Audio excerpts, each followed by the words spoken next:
Alright, what's good? It's Jay Freeze, Unforgiven Podcast. It's that boy Trey. Where we at?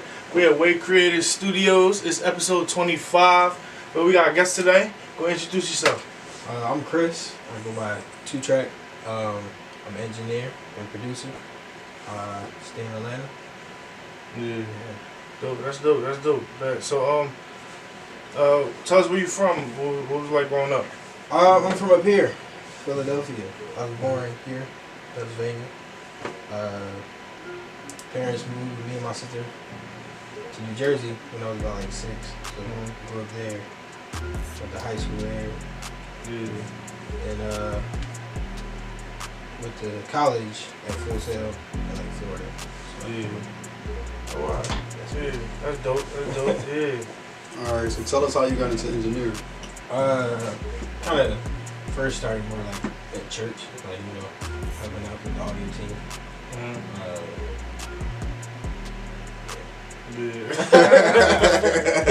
Yeah, I'm really just like into music, so I do more than like engineer. But that's kind of just like what I focus on as far as like what I promote myself as. Yeah. Okay. Yeah. So, tell us how you come up to. Tell us. I'm fried. No bad. Tell us how you came up with your name. 2Track. All right. So, yeah.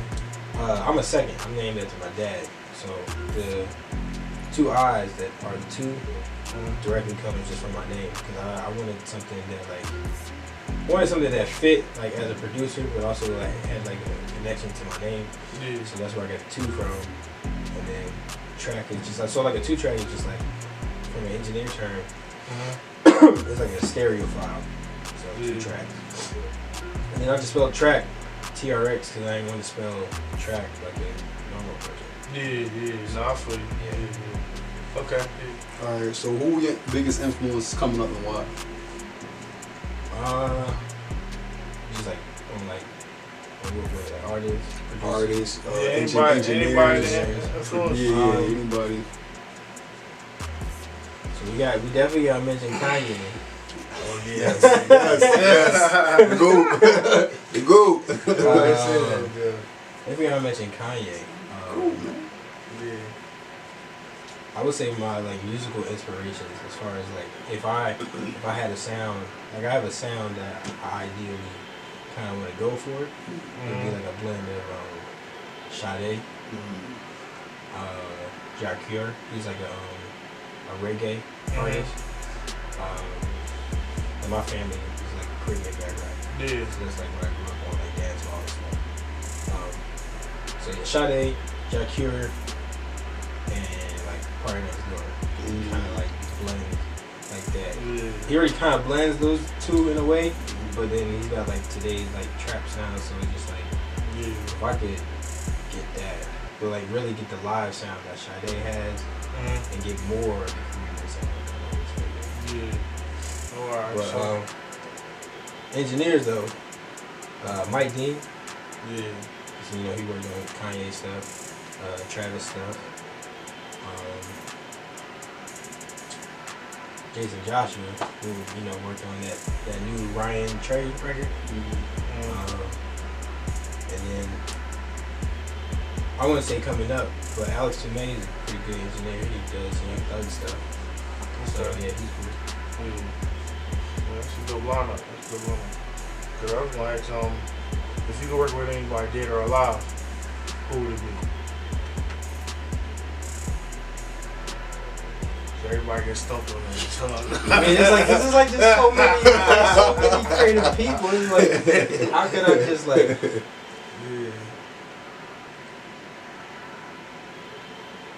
Well, I'm going to just say, like, if I could, just from like an engineering standpoint, if there was like anywhere that I would like just like be like to be a fly on the wall, is like the Laurel Studios in California.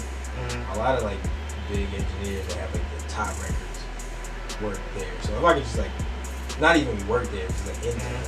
What's it called again? Laurel Studios. Okay. Yeah. So Mary Quinn works there, and he works for like the Weeknd. Dave Pensado, he works for a lot of top people. And Jason Joshua. Don't mess with her. You do your homework on these guys. I do my homework. Period. Yeah, I too. So yeah, that's one thing. But artists, man, I'm gonna just go with the influences you want to say earlier. So Sade, or like any of those. Yeah. Okay. All right. So, what are your goals in this business? Really, I just see like music kind of like I'm like a very creative person, so I don't really. I do music as like my main thing, that's what I'm most passionate about. But I see that as like a stepping stone to like do whatever I want to do. Yeah. So I really just want to create. Period. So as long as I'm creating and making money, that's it. Like, I'm great. Yeah. Yeah, I hear that. So, where do you see yourself in 5 years? Definitely doing music full time. Yeah. Because 9 to 5 is dead. Yeah. Showing up every day to a job I don't want to be at is terrible. Exactly. That's what I'm saying, man. Oh, look at that. Quit. That's cool. Awesome. Yeah, so. All right. Well, do you have any up and coming projects we can look for? Like anything that you want? Yeah, I have like one song that I'm mixing. That I was mixing earlier this week. It's not like well known or anything, but I think that's due first week of April. I don't know when it's coming out though. I got one of my main artists that I usually work with. He's working on a project. Don't know when that's coming out. A lot of this stuff I just don't know when it's coming out. So you just gotta stay tuned. Yeah, you're waiting just like me. Word, I feel you. Yeah. So if you could give anybody advice coming up in the intro a little bit. Stack your bread first, like don't like focus on just the music thing right away. Definitely stack the money. Especially if you're going from like a city or area that's not musically like popping, you gotta get yourself out of that situation and get into an area where entertainment is a thing. Yeah. And that's where the money comes in, because now you ain't got nothing and you gotta figure it out. Yeah. Just be patient. Yeah, well, get them your social media or any like best way to contact you. All my social media is the same, just at IITrx _SOS. And that's what it is. Right. All right. So you wanna hop into the topics. But before we hop into the topic, I want to say rest in peace to Tech Nine, though, man. Like, you heard about Tech Nine? Nah, I kind of did, but like I didn't really like look into anything because I've just been like busy. Yeah. Great battle rapper, man. Yeah. Like most entertaining, like both. I grew up watching him, dog. Yo, classic battles, man. Like it's crazy, man. They say he died in his sleep though. I don't know. That's what I'm trying to figure out. Like, was he sick? Like, did he have? That's how Future Engineer died last year. Yeah, I heard about that. Yeah, but I'm just trying to figure out like, what's the reason though? You know what I'm saying? Like what caused it? Like, yeah, they don't say that. They just say he died in his sleep. Like, how? Like, was he sick or you know what I'm saying? I don't know. That shit weird. That shit threw me off. Yeah. But anyway, you heard about Nav? What about it? Like his project, yeah, Bad Habits. I don't know. For me, it's kind of like I kind of started listening to Nav. Well, I don't really listen to him like that anymore. But when I first started listening to him, it was kind of like back when Party Next Door was popping, and so he was fitting. He fits that sound, but he's like more nonchalant than everybody else. So it's like, if you don't like it, it's just not for you. Like for me, it's like, I mean, I kind of like it. I like, I like some of that project. I can't say it's trash. I'm gonna be real with you. It's like definitely the Gunna, like the Gunna record, trash. What? But the thing, it sound like the Gunna. Hold on, it sound like the Gunna record though. I'm gonna tell you why. This is my problem with artists today. And this is my thing. Before I even get to that, his first project I like. His first project, that joint was art. This joint, like just like you said about Gunna, like it sounded repetitive. It was just boring, monotone. Like it just was like, what the fuck? I didn't even like the song with him in The Weeknd. The Weeknd even say that song for. I'm like, oh, this shit is just like boring. Like it had no standout tracks in it. It was just kind of like it was just boring. Like I don't like. What would you recommend the game? Like what would you if you? Who, Nav? Yeah, like out of all the the melodic niggas, the niggas popping. I mean, he not at the top.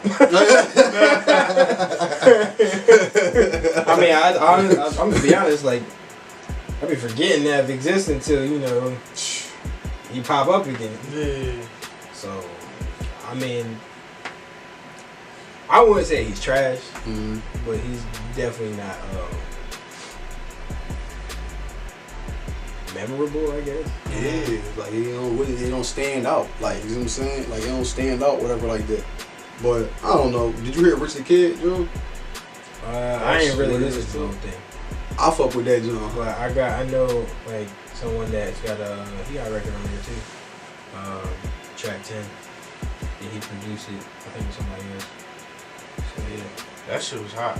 Yeah, I fuck with it. I fuck with it. I get that joint like a 7, 8 out of 10. See, this is like for the way music comes out now. This is like I'll be getting it all, but I just don't be like listening to it. Like it's like it's there, and I might like listen to it. You know how you like let it run one time, but then you didn't really you weren't really listening to it. That's kind of just like how sometimes it be. You know why? Because it's just like they drop it like it's just like so much. I didn't really have. But I definitely fuck with it more than Nav's joint though. I feel like it was more fun. It was more upbeat. Like that's some standout tracks. Like the joint with Tory Lanez, I fuck with that joint. And the joint with J. Chris and A Boogie. Like he had some Rizzy Kid had some bangers about Jacquees. What about him? Alright, he did this time. He was talking about basically like he was coming at DZ Mustard because he feel like DZ Mustard was hating. Like you know how when he took down Trip, when he did a remix of that and all that.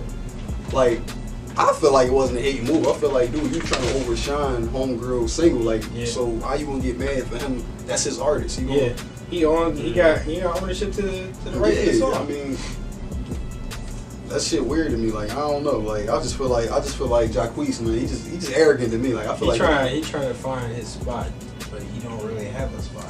That's what I'm saying. Like, you come in the game, you gotta be humble, dog. Like, you popping, alright. You know what I mean? You can't say you the king of R&B. First of all, R&B is dead to me, for not like the current state. Like, it's not even who can you pick from that's really like out there. Like, that's for you to call yourself the king of R&B for who really out there? R&B, not even really.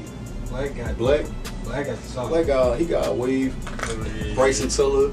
Well, we going but it ain't that R&B drop. I feel you. But other than that, it's like, who can you really, like, to me, the R&B out now is not really R&B how we came up.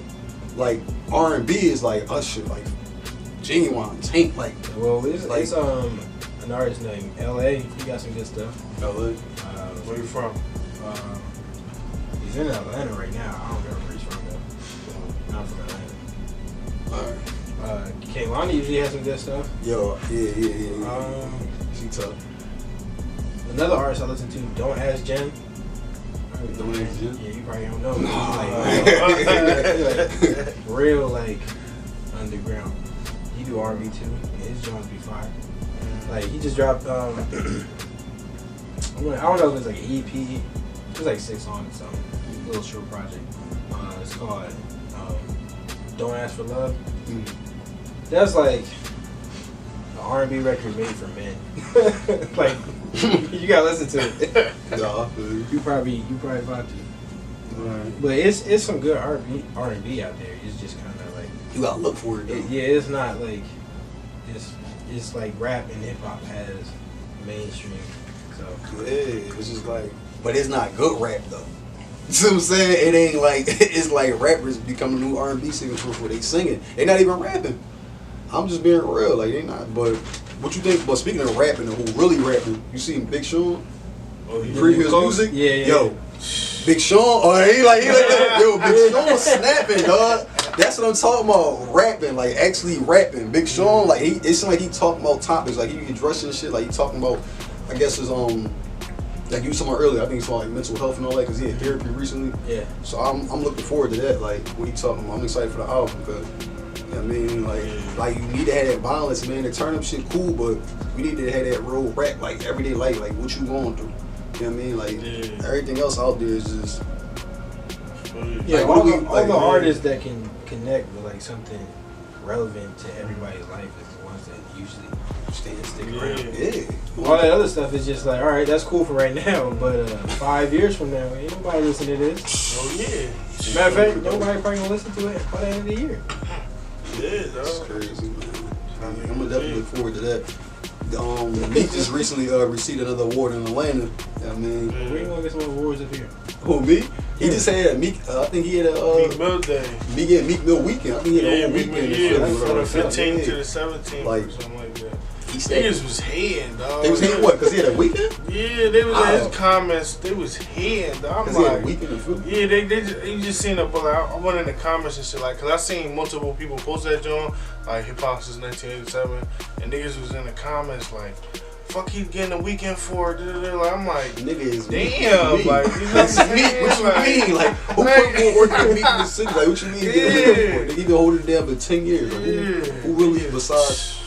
I mean, and they kept bringing up the fact that he a criminal and all that bullshit. He's not a criminal. Okay, like what did he get a book for? Popping a Willie or some shit? That's people not. Can't let like people evolve, change. I feel like y'all might think I'm crazy, but I feel like Meek the whole of Philly right now. I feel like he the top guy. You can't. It's undeniable. Now, as far as you feeling like he your favorite rapper, that's an all opinionated base. But when it comes to a position like who's running and shit for like years, like come on, dog, you gotta give it to him. Yeah. Period. Like who really running Philly? I need music. You get Meek Mill credit. That's on the bucket list. Real rap. Yeah. Speaking of Meek Mill, Bobby Shmurda saying he don't want to join Meek prison reform joint. I'm like that don't make you hear about that? Yeah. That don't even make sense. Like cause he on some shit like I did the crime, like you know what I'm saying? Like he just don't care. Yeah, you know what I'm saying? Like, but that's the wrong mindset to have. Or like I mean, I feel like he cause he feel like he on that shit like he a real nigga. He ain't rat. He took cause what happened was they was gonna give him like 5 years and get a boy Rowdy like 15, and then they was like, we'll cut a deal, like we'll give Rowdy 7 if you take 7. So he was like, all right, fuck it, I'll take this extra 2 years. You know what I'm saying, like, so that's why he feel like he on some. You know how when niggas go to jail, they be like, oh, I'm a real nigga, like, you know what I'm saying? Like, fuck being a real nigga. He on that shit. Like, I'm not going to jail. That's the type of time he on, though, like, you know what I'm saying? Because he with that GS9 shit, they Crips, like, you know what I'm saying? So, he on some, That shit dead, dog. Like, that's the thing about rappers, dog. You can't be both. You can't be a street nigga and a rapper.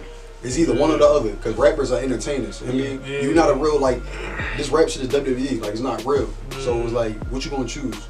You gotta choose the streets to the studio. Yeah, it's either one or the other. You can't do both, dog. You can't be a wrestler and come on, dog. Like these niggas is fake. You know what I'm saying? But that's my opinion on that. But another thing that happened, dog. Jussie Smollett. Oh, yeah. This nigga, yo, they said all charges he paid somebody off. I don't give a fuck about what. He had good attorney. Nobody talking. Yeah, it had to be because people like, oh, I told you he was in. Oh yeah, yo, it's especially the LGBT community because you know they gonna be with it regardless. Just on the strength that he gay, like he made everybody look bad. He made white people look bad. He made black people look bad. He made LGBT. He made Hispanic people look bad, and they had nothing to do with it. My thing is, what was the point of you faking a crime? Like that was goofy. First of all, the niggas are acting, so I already knew this shit sounds scripted when he said this shit. See, that's the problem. Like, how you an actor and you can't act out this? Like, how do you not execute this properly? Yeah, that's what you do for a living. Like, you ain't do how did you not execute this properly? Just to push the agenda, dog. That's what I definitely feel like that. What agenda did this account? Who did this help? It didn't help him. He was trying to help the LGBT community and all that shit. Nah. You don't think so? Because who would be for then? Because I'm trying to figure out what was the point of him. That's like me for he blamed it on like MAGA people. The MAGA people, yeah. It was like the MAGA like trying to say. And that's my problem with this too. And he had 2 black people. The Nigerian nigga, like, yeah. Come the on, brother. man. But my thing is the Omega, like, come on, dog. Like, people trying to say, like, Omega, the new Ku Klux. I'm like, no, the fuck they not. Let's be real. Let's cut it out here, dog. Ku Klux Klan and hung people, killed people. Like, this is documented. That's no comparison, dog. Like, the Mega, like, I ain't for Mega. I ain't defending it. But let's not act like these motherfuckers spraying us or holes like segregation days and all that. Like, come on, dog. Like, that's y'all piping it up. Like, I feel like y'all giving this movement too much credit. Like, this like it's oppressing us or something. Like, it's like just keep. We already oppressed as a people, so don't like. Come on, dog. Don't like, give them more power. Yeah, don't give them more power than they already have. Like, that shit doesn't make sense to me. Like, yeah, that was a dumb move. But it was another. All right, this is the last topic. Cardi B admitting that she drugged men. Oh, yeah. Like, drugged men. She drugged men for money. Money, and she robbed them. Yeah, robbed them before she was on and all that shit. Right, but we got Bill Cosby and Art or other people that so-called being jailed. I seen a bunch of females earlier, like talking about don't compare them. They not the same. Like, get the fuck out of here. I'm like, these females, they should go to jail just like any other nigga that's supposed. You know what I mean? Because that's a double standard. Anytime a female has like just some sexual. Harassment thing, they should get the same thing. It's a double standard. You can let a nigga drug a bitch and it's a wrap. He's going to jail. It's a wrap. He's getting locked up. Man, you don't even have to do it. You don't even have to have sufficient evidence, and you're going. You're out of here. You can have a budding pro football career, and there it goes. Well, yeah. White girl just lied on you, and you out of here. See, that's what I'm saying, dog. And I feel like that's a double standard that you know what I mean? That the females have. Like, I feel like. But see, the other thing is like if like a guy were to say like a female did something sexual that he didn't want, a lot of people he don't get backlash being called gay. So some people they're not gonna like that either. So it's like you got a double standard on top of that. It's crazy. You can't win, dog. It's always against you. That's why I feel like it's an agenda right now against like it was always an agenda against black men. That's how I feel. Yeah. I'm not saying we're innocent or it feels like they're doing a little heavy. Yeah, it's like all of a sudden everybody just come to Woolworths. So this person did this and like years ago. I'm not condoning nothing Jussie or R. Kelly. There's something going on behind the scenes. But I feel like they just really boosting like both of those. They fucking they boosting it. Michael Jackson, Bill Cosby, all of them like. And the nigga's dead. Like, I was about to say that Michael Jackson is dead. We don't even need to. They trying to get paid. We don't need to bring that back up. For a check, He man. dead. That's what I said. It's a lot of propaganda going on, man. But that's pretty much for the topics, though, man. Anything else anything you want to say before we, man? Like. he like, I mean, give me your social. Tell them like, yo, be on lookout for your name. You need some mix in the mix. If you in Philadelphia, you need to record a song. You want to come to Wake Creative Studios. Wake Creative Studios, man. Yeah. Anything you want to say, John? You can get me on Instagram, Facebook, Twitter. Same thing at IITrx _SOS. Yeah. All right, bet. Yeah, it's the Unforgiven podcast. Episode 25. 25, man. It's a wrap.